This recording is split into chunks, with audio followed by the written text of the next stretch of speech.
Hello everyone, good evening to all. हम लोग SST पढ़ रहे थे। एसएसटी में आगे बढ़ते हैं, ठीक है। जहाँ तक हम लोग लास्ट क्लास में पढ़ चुके थे उसके बाद से पढ़ने की कोशिश करते हैं और समझते हैं कि क्या दिया हुआ है एनसीईआरटी के अंदर। अपना नेक्स्ट टॉपिक है द रेवोल्यूशनरीज, ठीक है। नेक्स्ट टॉपिक क्या है? The revolutionaries. अब लास्ट क्लास के अंदर हम लोगों ने देखा था कंजर्वेटिज्म के बारे में। किसके बारे में? कंजर्वेटिज्म के बारे में, ठीक है। जो लास्ट क्लास थी, लास्ट क्लास के अंदर आप लोगों ने जाना कि किस तरीके से 1815 में वापस से जो कंजर्वेटिव फोर्सेस है वो किस तरीके से अपना दबदबा बढ़ाती है। कहाँ पर? पूरे यूरोप के अंदर, ठीक है। कहाँ पर? पूरे यूरोप के अंदर। और नेशनलिज्म को दबाने की कोशिश करेगी। क्या करने की कोशिश करेगी? जो नेशनलिज्म है ना, नेशनलिज्म को दबाने की कोशिश करेंगे ये लोग। लेकिन मुझे एक चीज़ समझाओ, ठीक है, कि जो घटनाएं पूरे यूरोप के अंदर हो रही है, जो घटनाएं पूरे यूरोप के अंदर हो रही है, 1789 में क्या हुआ? फ्रेंच रेवोल्यूशन हुआ, ठीक है। 1799 में अपन ने देखा कौन आया? नेपोलियन आया। कौन आया? नेपोलियन आया। फिर 1815 में अपन ने देखा, 1815 में क्या देखा कि नेपोलियन हार चुका है। क्या हो चुका है? नेपोलियन का डिफीट हो चुका है। और नेपोलियन के साथ ही वहाँ पर पूरे यूरोप में क्या हो चुका है? कंजर्वेटिव फोर्सेस आ चुकी है। वापस से मोनार्कियल सिस्टम आ चुका है। क्या आ चुका है? मोनार्कियल सिस्टम ये लोग ला चुके हैं, ठीक है। वापस से ये लोग क्या कोशिश करेंगे? वापस से ये लोग कोशिश करेंगे, कौन कौन? ब्रिटेन, रशिया, प्रूशिया, ऑस्ट्रिया, ये सब लोग फिर से मिलकर डायनेस्टीज़ को एस्टेब्लिश करने की कोशिश करेंगे। वापस से ओल्ड ट्रेडिशंस लाने की कोशिश करेंगे, ठीक है। ऑटोक्रेसी लाने की कोशिश करेंगे, ऑटोक्रेटिक गवर्नमेंट ये लोग एस्टेब्लिश करने की कोशिश करेंगे। लेकिन मुझे एक चीज़ समझाओ कि ये जो टाइम पीरियड है, ठीक है, ये जो टाइम पीरियड है, ये जो 26 साल का जो वक्त है, इन 26 सालों के अंदर हम लोगों ने यूरोप के अंदर क्या नेशनलिज्म को देखा कि नहीं देखा? ठीक है। क्या लोगों के अंदर नेशनलिज्म की भावना जो है वो बढ़ी कि नहीं बढ़ी? बिल्कुल बढ़ी, ठीक है। क्या लोगों ने इस टाइम पीरियड में, इस 26 साल के टाइम पीरियड के अंतर्गत लोगों ने क्या फ्रीडम देखी कि नहीं देखी? क्या फ्रीडम को एंजॉय करा कि नहीं करा लोगों ने? बिल्कुल करा। दूसरी चीज़ क्या है? लोगों ने इक्वलिटी को एंजॉय करा कि नहीं करा? बिल्कुल करा।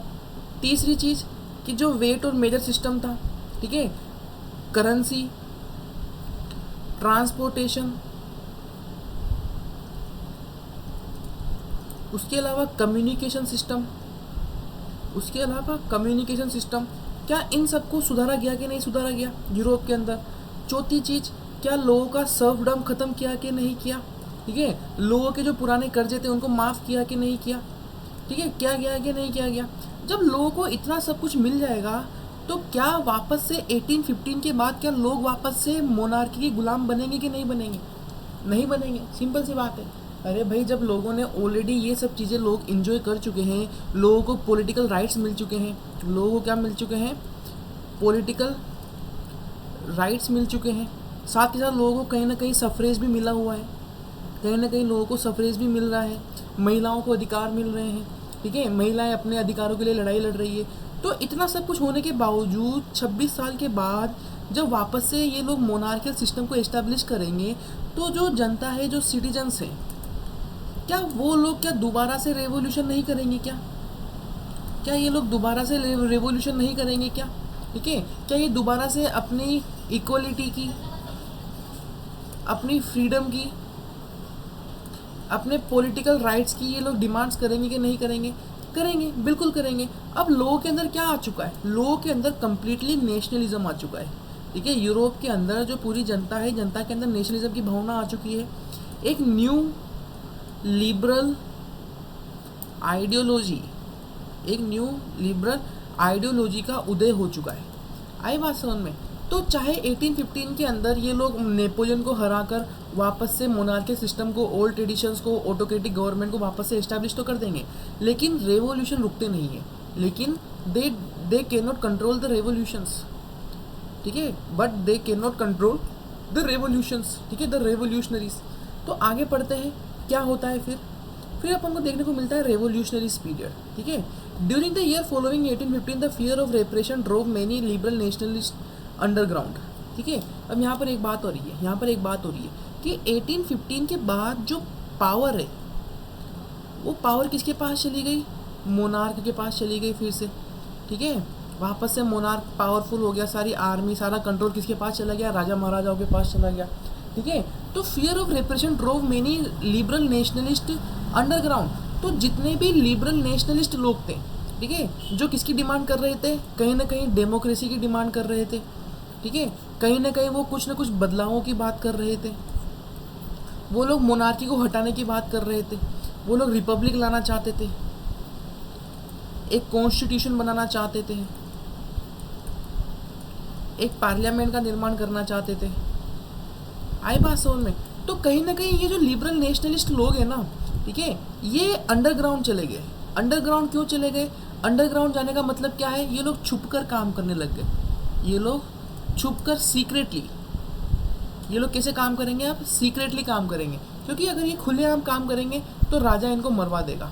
सिंपल सी बात है, सारी ताकत किसके हाथ में जा चुकी है, अब सारी ताकत किसके हाथ में जा चुकी है, राजाओं के हाथ में जा चुकी है, क्योंकि नेपोलियन हार चुका है, क्योंकि कौन हार चुका है, नेपोलियन हार चुका है। जब सारी ताकत राजा महाराजाओं के हाथ में चली जाएगी तो ये जितने भी लिबरल नेशनलिस्ट लोग हैं ये लोग अंडरग्राउंड चले जाएंगे। अंडरग्राउंड जाके ये लोग क्या करेंगे, सीक्रेट सोसाइटीज़ बनाएंगे। क्या करेंगे, सीक्रेट सोसाइटीज़ बनाएंगे, ठीक है, अपना अपना संगठन बनाएंगे ये लोग, ठीक है, और सीक्रेटली क्या करने की कोशिश करेंगे, रेवोल्यूशन करने की कोशिश करेंगे। क्या करने की कोशिश करेंगे, रेवोल्यूशन करने की कोशिश करेंगे। Spring up in many European states to train revolutionaries and spread their ideas. To be revolutionary at this time meant a commitment to oppose monarchical forms and that had been established after the Vienna Congress. ठीक है, अगर आपको revolutionary बनना है, अगर आपको revolutionary बनना है 1815 के बाद, तो आपको जो मोनार्कियल फॉर्म है ना, जो 1815 के बाद एस्टेब्लिश किए गए थे, उनको अपोज करना पड़ेगा, आपको कमिटमेंट करनी पड़ेगी, ठीक है। आपको क्या करनी पड़ेगी, कमिटमेंट करनी पड़ेगी कि हाँ हम मोनार्कियल फॉर्म के साथ, हम मोनार्कियल सिस्टम के साथ के खिलाफ हैं, उसके साथ खड़े हुए नहीं हैं, हम उसके क्या हैं, खिलाफ है, ठीक है। And fight for liberty and freedom, simple सी बात है, आपको किसके लिए लड़ाई लड़नी है, लिबर्टी के लिए। किसके लिए लड़ाई लड़नी है, लिबर्टी के लिए, अपनी आज़ादी के लिए, ठीक है। Most of these revolutionaries also saw the creation of nation state as a necessary part of this struggle for freedom. One such individual, अब देखो यहाँ पर है ना, एक रेवोल्यूशनरी की कहानी दे रखी है। किसकी कहानी दे रही है, कि रेवोल्यूशनरी की, जिसका नाम है गिजिपी मजीनी। क्या नाम है उस भाई का क्या नाम है, गिजिपी मजीनी, ठीक है, क्या नाम है, गिजिपी मजीनी। तो ऐसा ही एक इंडिविजुअल इटालियन रेवोल्यूशनरी था। क्या था भाई, इटालियन रेवोल्यूशनरी था। इस इटालियन रेवोल्यूशनरी का जन्म हुआ था जेनोवा 1807 में। याद रखना, इसके ऊपर MCQ का क्वेश्चन भी आ सकता है, इसके ऊपर 2 मार्क्स का क्वेश्चन भी आ सकता है, ठीक है। तो काफ़ी इंपॉर्टेंट क्वेश्चन बन जाता है। क्वेश्चन कैसे आएगा, write a short note on Giuseppe Mazzini, ठीक है। गिजिपी मजीनी का जो जन्म है जेनोवा में हुआ। जेनोवा कहाँ पर पड़ता है भाई, जेनोवा पड़ता है इटली में। कहाँ पर पड़ता है, इटली में, ठीक है। He become a member of secret society of the Carbonari as a young age of 24। He went into exile in 1831 for attempting a revolution in Liguria. He subsequently founded the 2 more underground societies, first young Italy in Marseilles, then young Europe in Bern, ठीक है। Whose member were likely minded young men from Poland, France, Italy and German states. Mazzini believed that God had intended nation to be the natural unit of mankind. क्या हुआ, जो मजीनी था ना, ठीक है, जो गिजिपी मजीनी था, जो मजीनी भाई साहब थे, इनका जन्म कब हुआ, जेनोवा में हुआ। कब हुआ, 1807 में हुआ, ठीक है, इटली के अंदर। कहाँ पर होता है ये, इटली के अंदर होता है, ठीक है। तो जब ये 24 साल के थे ना, ठीक है, सबसे पहले इन्होंने क्या करा, सबसे पहले इन्होंने सीक्रेट सोसाइटी ज्वाइन करी। क्या करी, सीक्रेट सोसाइटीज़ को ज्वाइन करा। किसकी सीक्रेट सोसाइटी को, लिबरल नेशनलिस्ट लोगों की। किसकी, लिबरल नेशनलिस्ट लोगों की सीक्रेट सोसाइटी को ज्वाइन करा। उसका नाम क्या था, कार्बोनेरी। क्या नाम था, कार्बोनेरी, ठीक है। कोयले की खदानों में काम करने वाले जो प्रोफेशनल लोग थे उनकी सीक्रेट सोसाइटी हुआ करती थी, ठीक है। तो कार्बोनेरी नाम की सीक्रेट सोसाइटी में इन्होंने क्या करा, सबसे पहले पार्टिसिपेट करा, उसके मेंबर बने। फिर 24 साल की उम्र में ये एग्जाइल में गए। एग्जाइल में जाने का मतलब बाहर चले गए रेवोल्यूशन करने के लिए। कहाँ चले गए रेवोल्यूशन करने के लिए, लिगेरिया चले गए। कहाँ चले गए, लिगेरिया चले गए, ठीक है। उसके बाद वापस जब ये लोग जब इन्होंने रिटर्न करा तो इन गिज़िबी मजनी ने 2 सोसाइटी का फॉर्मेशन करा, ठीक है,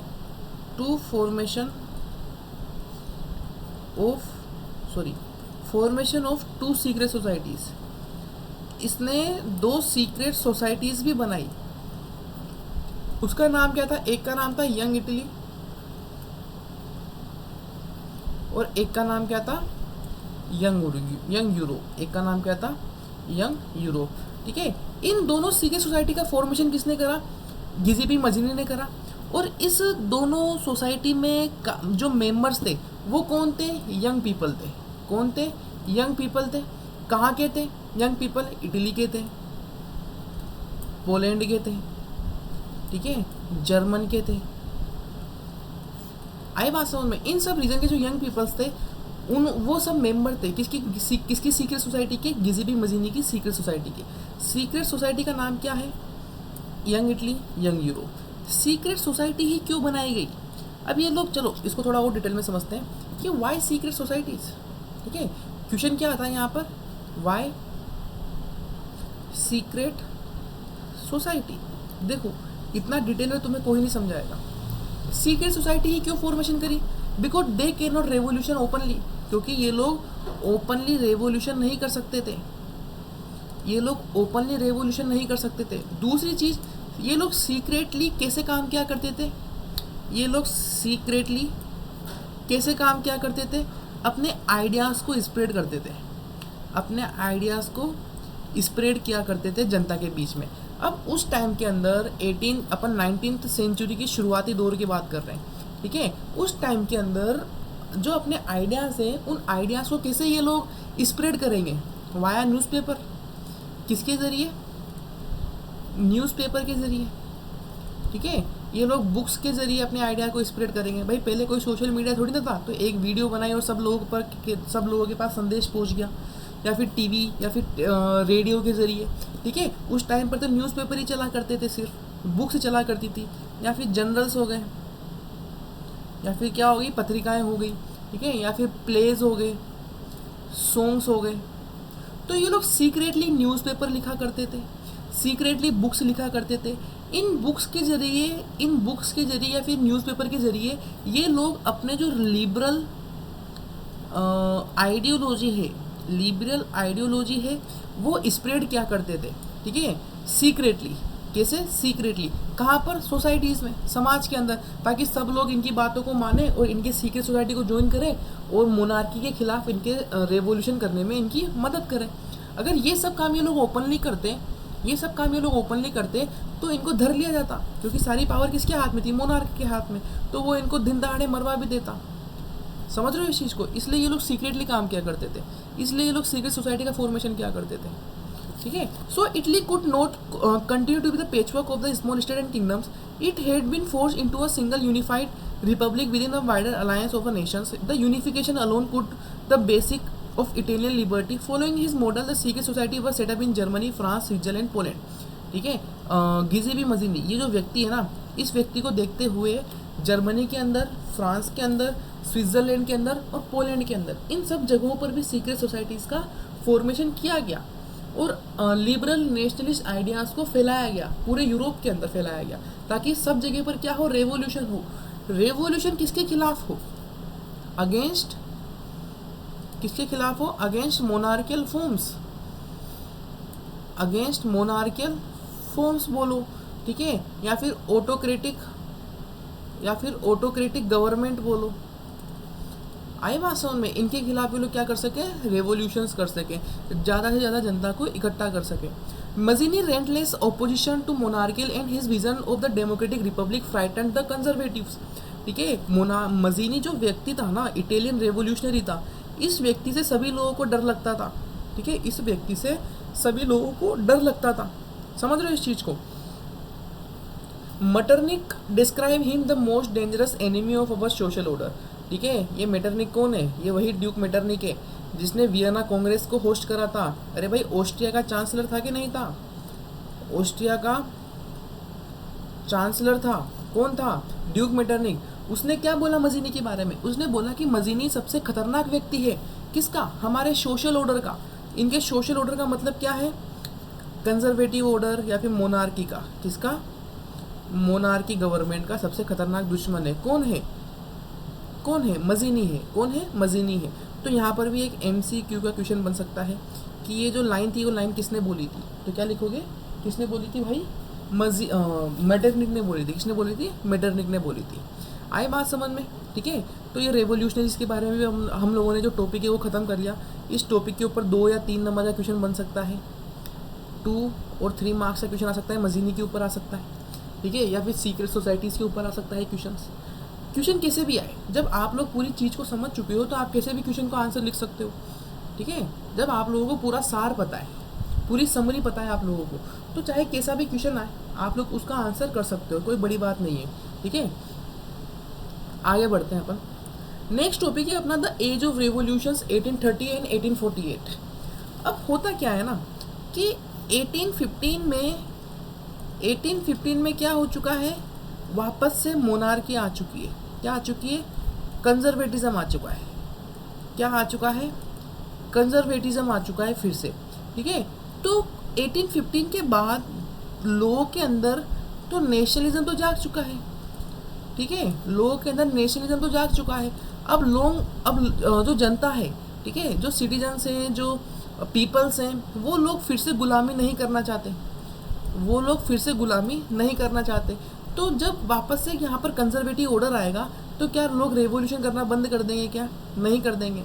नहीं करेंगे ना। तो फिर अपन को देखने को मिलता है कि 1830 के अंदर जाकर और 1848 के अंदर जाकर इन दोनों टाइम पर भी रेवोल्यूशंस होते हैं। एक तो जुलाई रेवोल्यूशन होता है।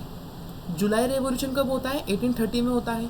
और फेब्रुअरी रेवोल्यूशन होता है, वो कब होता है? 1848 के अंदर। इन दोनों रेवोल्यूशंस के बारे में अपन पढ़ेंगे आगे वाले टॉपिक्स में, ठीक है। तो चलो शुरू करते हैं, पढ़ने की कोशिश करते हैं क्या लिखा हुआ है। As conservative regime tried to consolidate their power, liberalism and nationalism came to be increasingly associated with the revolution in many regions of Europe, such as the Italian and German states, the province of Ottoman Empire, Ireland and Poland। क्या बोल रहा है कि जिस तरीके से जो conservative रेजिमे है, जो मोनार्कीज है, कंजर्वेटिव रेजिमेस का मतलब क्या होता है? जो मोनार्कीज हैं वो अपनी पावर को कंसोलिडेट कर रही है। कंसोलिडेट करने का मतलब क्या होता है? मजबूत करना, ठीक है। वो लोग क्या कर रहे हैं? अपनी पावर को मजबूत कर रहे हैं। तो पावर को मजबूत करने से कुछ भी नहीं होगा। क्यों नहीं होगा? क्योंकि लोगों के अंदर लिबरलिज्म की भावना जाग चुकी है, ठीक है। आइडियोलॉजी चेंज हो चुकी है। वो लोग गुलामी नहीं करना चाहते, वो लोग आज़ाद होना चाहते हैं, वो लोग इक्वलिटी चाहते हैं। तो लिबरलिज्म और नेशनलिज्म दोनों है ना, वो इंक्रीजिंगली एसोसिएट होंगे रेवोल्यूशन के साथ, ठीक है। किसके साथ? रेवोल्यूशन के साथ। मतलब लोगों के अंदर जो नेशनलिज्म जाग रहा है ना, लोगों के अंदर जो नेशनलिज्म इमर्ज हो रहा है, वो नेशनलिज्म किसका रूप ले लेगा? रेवोल्यूशंस का। किसका रूप ले लेगा? रेवोल्यूशंस का। और ये लोग फिर से रेवोल्यूशन करना शुरू कर देंगे कि भाई जहाँ तक आप हम लोगों को आज़ाद घोषित नहीं करोगे ना, जहाँ तक आप हम लोगों को आज़ाद घोषित नहीं करोगे, हम लोग क्या करते रहेंगे? रेवोल्यूशंस करते रहेंगे। क्या करते रहेंगे? रेवोल्यूशंस करते रहेंगे, ठीक है। तो इटली के अंदर, जर्मन स्टेट्स के अंदर, ठीक है, ओटोमन एम्पायर के अंदर, आयरलैंड के अंदर, पोलैंड के अंदर, इन सब जगहों पर आप लोगों को क्या देखने को मिलेगा कि इन सब जगहों पर रेवोल्यूशंस शुरू हो चुके हैं। इन सब जगहों पर क्या शुरू हो चुके हैं? रेवोल्यूशन शुरू हो चुके हैं। This revolution were led by the liberal nationalist. अब ये जो 1815 के बाद, याद रखना, 1815 के बाद जितने भी रेवोल्यूशंस होते हैं ना, वो रेवोल्यूशंस कौन करता है? लिबरल नेशनलिस्ट लोग करते हैं। कौन करते हैं? लिबरल नेशनलिस्ट लोग करते हैं। न्यू मिडिल क्लास के लोग, ठीक है, वर्किंग क्लास पॉपुलेशंस। आई बात समझ में? Belonging to the educated middle class elite. ये लिबरल नेशनलिस्ट कौन है? ये मिडिल क्लास के लोग हैं, एजुकेटेड हैं। ये क्या है? पढ़े लिखे लोग हैं, गंवार नहीं है, ठीक है, या फिर अनपढ़ नहीं है, ये पढ़े लिखे लोग हैं। Among whom were professors, school teachers, clerks, member of commercial classes, ठीक है। कौन कौन लोग हैं मिडिल क्लास में? मिडिल क्लास में प्रोफेसर हो गए। कौन हो गए? प्रोफेसर्स हो गए बड़ी बड़ी यूनिवर्सिटीज़ के, ठीक है। स्कूल टीचर्स हो गए। कौन हो गए? स्कूल टीचर्स हो गए। क्लर्क हो गए, ऑफिस में काम करने वाले लोग हो गए। या फिर commercial middle classes. Commercial middle class मतलब वर्किंग क्लास पॉपुलेशन, काम करने वाले लोग। कौन हो गए? वर्किंग क्लास पॉपुलेशन हो गई। तो ये लोग कौन है? ये लोग वही हैं जो 1815 के बाद रेवोल्यूशन करने की कोशिश करेंगे, ठीक ठीक है, ये वही लोग हैं, ये कौन लोग हैं, लिबरल नेशनलिस्ट लोग हैं। कौन लोग हैं ये, लिबरल नेशनलिस्ट लोग हैं। आई बात समझ में, ठीक है। फिर क्या होता है कि 1830 के अंदर जुलाई रेवोल्यूशन होता है। 1830 के अंदर कब होता है, जुलाई रेवोल्यूशन। 1815 में जब नेपोलियन हारता है तो उसके बाद पहला अपहीवल अपन को कब देखने को मिलता है, जुलाई रेवोल्यूशन के रूप में देखने को मिलता है। कब, 1830 में। द फर्स्ट अपहीवल, अपहीवल का मतलब उथल पुथल, कब होती है, फ्रांस के अंदर होती है। कहाँ पर होती है, फ्रांस के अंदर होती है। और कब होती है, जुलाई 1830 में। इसलिए अपन इसको क्या बोलते हैं, जुलाई रेवोल्यूशन भी बोलते हैं। क्या बोलते हैं, जुलाई रेवोल्यूशन भी बोलते हैं। ये कब होता है, कहाँ पर होता है, सॉरी, फ्रांस में होता है। कहाँ पर होता है, फ्रांस के अंदर, ठीक है। The Bourbon king who had been restored to power during the conservative reaction after 1815 were now overthrown by liberal revolutionaries who installed a constitutional monarchy with Louis Philippe and it headed when France sneezes Metternich once remarked the rest of the Europe catches cold. The July Revolution sparked up an uprising in Brussels which led to Belgium breaking up from the United Kingdom of the Netherlands. अब ये जो पूरा paragraph है ना, ये बहुत important है, इसको समझो, ये पूरे पैराग्राफ को समझो। 1815 में क्या हुआ, नेपोलियन हारा। कौन हारा, नेपोलियन हारा। नेपोलियन के साथ कौन आ गया, कंजर्वेटिव्स आ गए वापस से, कंजर्वेटिव रेजिम में आ गई। कौन आ गई, कंजर्वेटिव रेजिम में। और कंजर्वेटिव रेजिम में ने क्या करा, फ्रांस के अंदर वापस से किसको बिठा दिया, बर्बन डायनेस्टी को बिठा दिया। किसको बिठा दिया, बर्बन डायनेस्टी को बिठा दिया। लेकिन जब वापस से 1830 के अंदर जाकर जुलाई रेवोल्यूशन होता है, 1830 के अंदर जुलाई रेवोल्यूशन होता है, कहाँ पर होता है, फ्रांस में ही होता है। कहाँ पर होता है, फ्रांस में। और कौन करते हैं, लिबरल नेशनलिस्ट करते हैं। कौन करते हैं, लिबरल नेशनलिस्ट करते हैं, ठीक है। तो जब ये वापस से 1830 के अंदर वापस से जब ये रेवोल्यूशन करते हैं ना, तो वापस से बर्बन डायनेस्टी को हटा दिया जाता है। वापस से वहाँ से मोनार्की को ख़त्म कर दिया जाता है और क्या ला दी जाती है, कॉन्स्टिट्यूशनल मोनार्की ला दी जाती है। क्या ला दी जाती है, कॉन्स्टिट्यूशनल, वापस से मोनार्की को ला दिया जाता है, ठीक है। और इसका हेड किसको बनाया जाता है, लुई फिलिप को। इसका हेड कौन बनता है, लुई फिलिप बनता है। आई बात समझ में, ठीक है। तो यही किसके नाम से जानी जाती है, जुलाई रेवोल्यूशन के नाम से जानी जाती है। अरे ये घटना पहले भी पढ़ रखी है ना अपन ने, पढ़ी कि नहीं पढ़ी, कब पढ़ी थी, 1789 में। 1789 में क्या हुआ था, फ्रेंच रेवोल्यूशन हुआ था। फ्रेंच रेवोल्यूशन के दौरान क्या हुआ था, मोनार्की को हटा दिया गया था, ठीक है। और पावर किसके पास चली गई थी, पावर चली गई थी जनता के हाथ में। किसके पास चली गई थी, जनता के हाथ में। और 1792 में क्या बन चुका था, फ्रांस क्या बन चुका था, कॉन्स्टिट्यूशनल मोनार्की बन चुका था। क्या बन चुका था, कॉन्स्टिट्यूशनल मोनार्की बन चुका था, ठीक है। 1830 में भी तो यही हो रहा है, 1830 में भी यही हो रहा है कि जब 1815 में वापस से फ्रांस के अंदर बर्बन डायनेस्टी आई, वापस से कंजर्वेटिव रेजिम में आई, वापस से मोनार्की आई, तो जब 1830 में जुलाई रेवोल्यूशन होता है तो ये जो लोग हैं ना, ये कौन है, ये जनता ही तो है। ये कौन है, ये फ्रांस की जनता ही है, ठीक है। लिबरल नेशनलिस्ट लोग कौन है, फ्रांस की जनता ही है। तो ये लोग क्या करते हैं, वापस से वहाँ से मोनार्की को हटा देते हैं और वापस से वहाँ पर क्या लाने की कोशिश करते हैं, कॉन्स्टिट्यूशनल मोनार्की लाने की कोशिश करते हैं, जिसका हेड किसको बनाया जाता है, लुई फिलिप को बनाया जाता है। किसको बनाया जाता है, लुई फिलिप को बनाया जाता है, ठीक है। आई बात समझ में, ठीक है। अब देखो यहाँ पर हो क्या रहा है, यहाँ पर एक और फैक्ट बोला गया है। यहाँ पर एक और फैक्ट क्या बोला गया है कि when France sneezes Metternich once remarked, तो मेटरनिक ने एक बार बोला है, क्या बोला है कि जब फ्रांस छींकता है ना, स्नीजेस का मतलब क्या होता है, छींकना। जब फ्रांस छींकता है तो पूरे यूरोप को क्या हो जाता है, सर्दी लग जाती है। पूरे यूरोप को क्या लग जाती है, सर्दी लग जाती है। इसका मतलब क्या है कि एक बार जब फ्रांस के अंदर रेवोल्यूशन शुरू हो गया ना, एक बार जब फ्रांस के अंदर रेवोल्यूशन स्टार्ट हो गया तो वो रुकने का नाम नहीं लेगा, वो पूरे यूरोप में फैल जाएगा। कहाँ फैल जाएगा, पूरे यूरोप में फैल जाएगा। तो यही चीज़ मेटरनिक बोलता है कि व्हेन फ्रांस स्नीजेस, कि जब फ्रांस छींकता है ना तो पूरे यूरोप को सर्दी लग जाती है। मतलब जो काम फ्रांस करता है वही काम पूरा यूरोप करने लग जाता है। तो एक बार फ्रांस में रेवोल्यूशन हुआ, कब हुआ, 1830 के अंदर हुआ। तो फ्रांस को देखकर पूरे यूरोप के अंदर भी क्या हो जाता है, रेवोल्यूशन हो जाता है। उसी का एग्जाम्पल दिया हुआ है ठीक है। तो जुलाई जुलाई रेवोल्यूशन के बाद क्या होता है कि जो ब्रुसेल्स है, ठीक है, जो ब्रुसेल्स है वहाँ पर भी रेवोल्यूशन हो जाता है। अब ब्रुसेल्स क्या है, ब्रुसेल्स कैपिटल है, ब्रुसेल क्या है, कैपिटल है, किसकी कैपिटल है, बेल्जियम की, किसकी कैपिटल है, बेल्जियम की। और बेल्जियम किसका पार्ट हुआ करती थी, नीदरलैंड का पार्ट हुआ करती थी। तो ब्रुसेल्स के अंदर भी रेवोल्यूशन हुआ फ्रांस को देखकर, और बेल्जियम भी अलग हो गया। किससे अलग हो गया, अपने आप को किससे आज़ाद करवा दिया उसने, नीदरलैंड से आज़ाद करवा दिया। आई बात समझ में, ठीक है। तो ये सब चीज़ें घटनाएं कब हो रही थी, 1830 के अंदर हो रही थी। कब हो रही थी, 1830 के अंदर हो रही थी। आई बात समझ में, ठीक है। तो आज के लिए एसएसटी की क्लास इतनी रखते हैं, अपन छोटी छोटी क्लासेस बनाएंगे ताकि आप ज़्यादा बोर भी ना हो, ठीक है, और ज़्यादा आपके ऊपर लोड भी ना बढ़े। आप लोग क्या करो कि एक बार खुद से भी रिवाइज़ करने की कोशिश किया करो, ठीक है। जितना अपन लोग पढ़ते हैं एक दिन के अंदर, उसको खुद से भी रिवाइज़ किया करो। और अगर कुछ भी डाउट हो तो प्लीज़ कमेंट कर दिया करो, ठीक है, कि सर हमें ये डाउट है, तो फिर मैं नेक्स्ट जो क्लास रहेगी उसमें आपके डाउट क्लियर भी कर दूँगा। Okay, thank you so much.